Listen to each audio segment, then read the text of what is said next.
We go. Hi, James. Very nice to see you down the other end of a Zoom. Tell me a bit about your, where did you grow up, and do you come from a musical family or not? Yeah, so I grew up in Bournemouth, down south, and yeah, part of a very big musical family. Quite a big singing family as well. You know, both my parents, my sister, my grandparents, godparents. You know, it's all all music. I'm slightly surprised you didn't sort of decide to, go in a completely different direction and, become something in the city or something terribly different. But yeah. So when did you start? Did you start singing from a small boy where you were chorister or something, or how did that? No, not at all. I was. For quite a while, intended to be a fantasy author, and then moved on to jazz saxophone, and then came to singing around 17, I think, which I think is, well, quite late for most musicians, but maybe not too late for singers. No.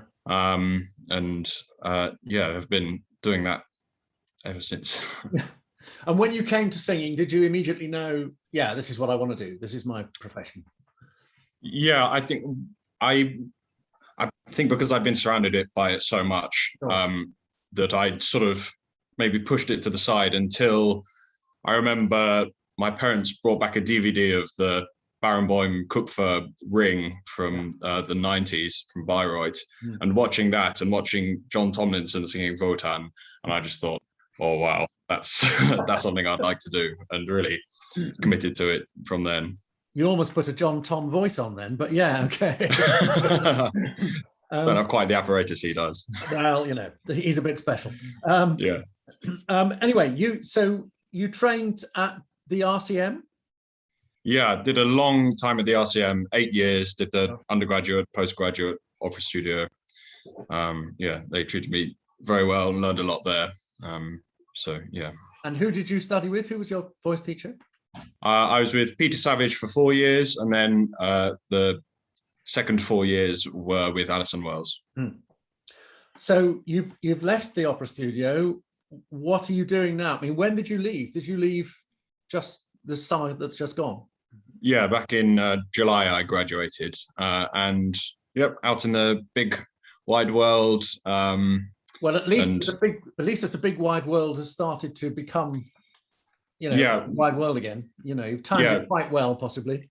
Yeah, things are definitely getting going again, which is a relief. So, and next year debut with WNO, is that right? Yeah, looking forward to that. That's going to be in January, singing Mazzetto in Don Giovanni, and that'll be my sort of first professional principal role, which I'm really, really excited about. And so you should be. That's great. If you're not excited about that, then you're in the wrong job. That's So James, what are you hoping to do professionally? I mean, this is the sort of theoretical question, but it's kind of quite fun. I mean, in an ideal world, where do you see yourself in 10 years? What do you see yourself doing repertoire wise? And do you want to do a blend of concert and lieder and opera? How's your career going to pan out, do you think? Do you want? Yeah, well, think and want, who knows? Ideally, it would be a sort of blend of all of those things. In some magical world, I'd be singing opera and then doing lieder on the side as well, and all of these wonderful things. I don't think I could choose between any of those things. And where do you see your voice taking you in terms of repertoire? Well, that's hard to say at this point, but at the moment I'm very comfortable singing Mozart and some of the lighter bel canto things, and lots of Donizetti and the opera to Verdi, by the sound of it, or by the look of it. Yeah, well, that's the aim. I'm doing the arias from Don Carlo, hopefully in the final, and those are the sort of lighter end of the Verdi spectrum, but I hopefully that's the way that things might go. But who knows? I'm quite happy doing Mozart for now. Yeah, exactly. I mean, that was just the dream, and that's fine. We all need those, and yeah. Let's hope that the WNO Mazzetto leads on to other things. I'm sure it will. Let's talk about, because you just talked about singing in Giovanni, and you're starting your semi-final program with another of the Da Ponte Mozart arias, Così. Tell us about the aria you're singing. So the first aria is, this is Guglielmo's sort of alternate aria that's usually not included in the opera. It's from the first act, and it's a great aria. It's full of, Guglielmo is sort of making his first attempts at seducing the ladies after he's come back in disguise with Ferrando. And he's not taking it entirely seriously, and he's comparing them both to all these figures from history and myth. There's lots of Orlando and Mark Antony. They're nothing before us. So it's a lot of fun, but it normally gets cut because it's quite a full-on aria straight after Come Scoglio Fiordaligi's also quite full-on aria. It's which is a shame, but I understand why it's not done so often in context. Well, it's nice. It's nice to do something which, in a way, is known and in a way is not known. So that's a great way to start.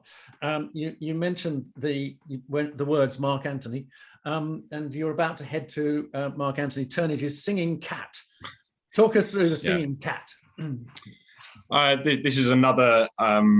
This is one of Turnage's songs. It's a set of 3 songs based around animals, and this one is the first of the set, and it describes this woman who's brought her cat onto a very crowded train, and the cat's turning and it's all uncomfortable, and she's quite uncomfortable with it, and it starts singing, which attracts all the attention and the love of all of the people on board the train. I don't know whether that would happen on the tube necessarily. It might just annoy people, but lovely. And from Turnage to the Pigeon Post, as it were. Yeah, I think this is possibly my favorite song ever written. It's the end of Schubert, and it's possibly part of Schwanengesang, depending on how you look at it. Probably Schubert didn't intend it to be, but it's about this. The poet is singing about this carrier pigeon he has, which carries his letters and tears to his beloved, who's far away, and the name of this carrier pigeon is Sehnsucht, longing. That says it all. Yeah. And you've got to do some oratorio, and you've picked one of the big ones, Elijah. It is enough. That's a big piece to finish with.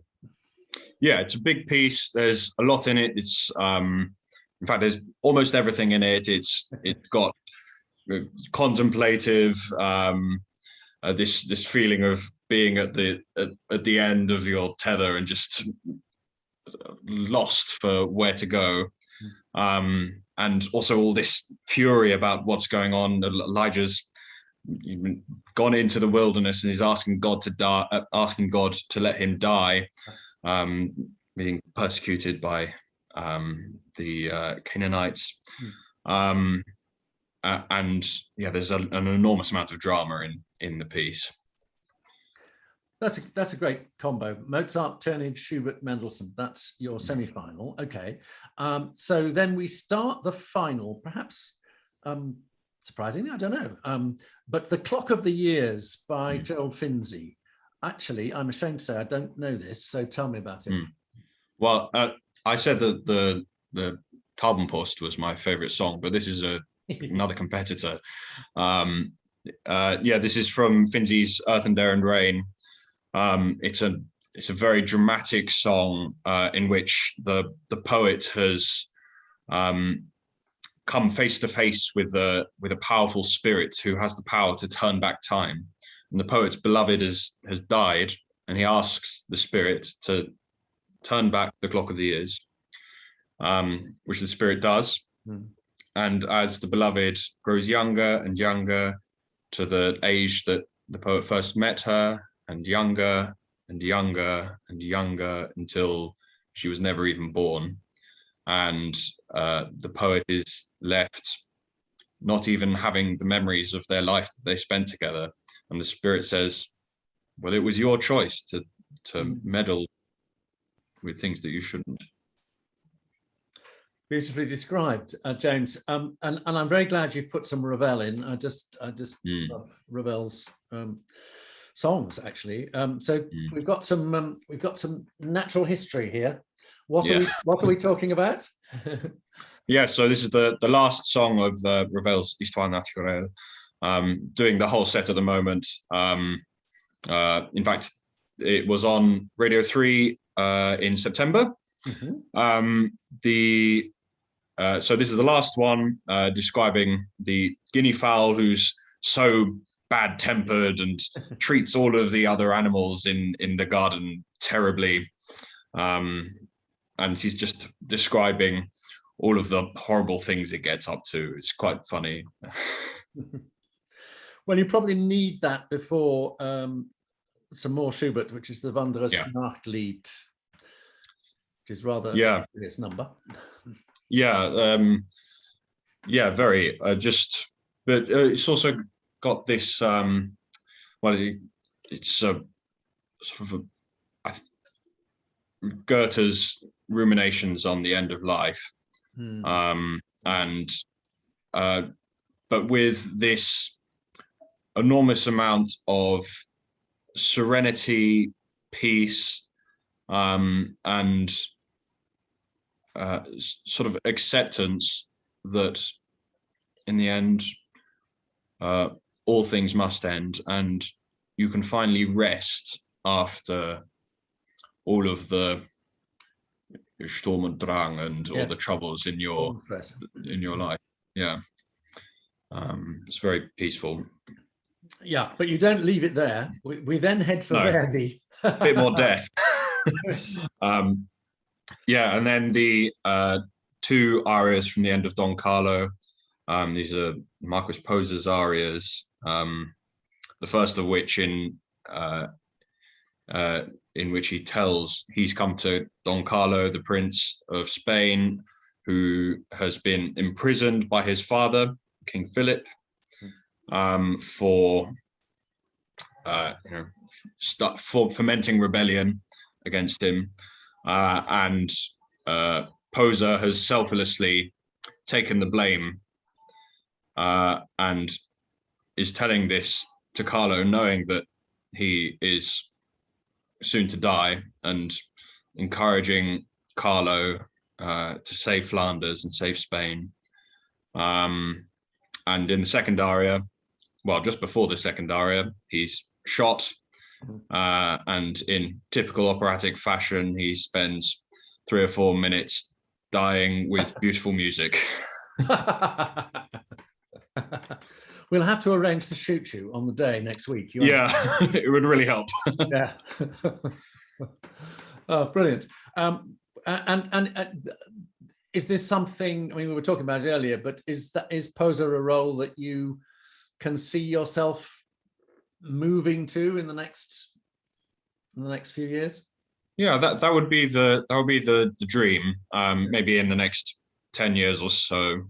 Also, maybe it's definitely on the more lyrical end of the Verdi baritone spectrum, and it's not Rigoletto or Iago, so baby steps. Lovely. Well, look forward very much to hearing that all next week, and thank you very much, James. Oh, thank you.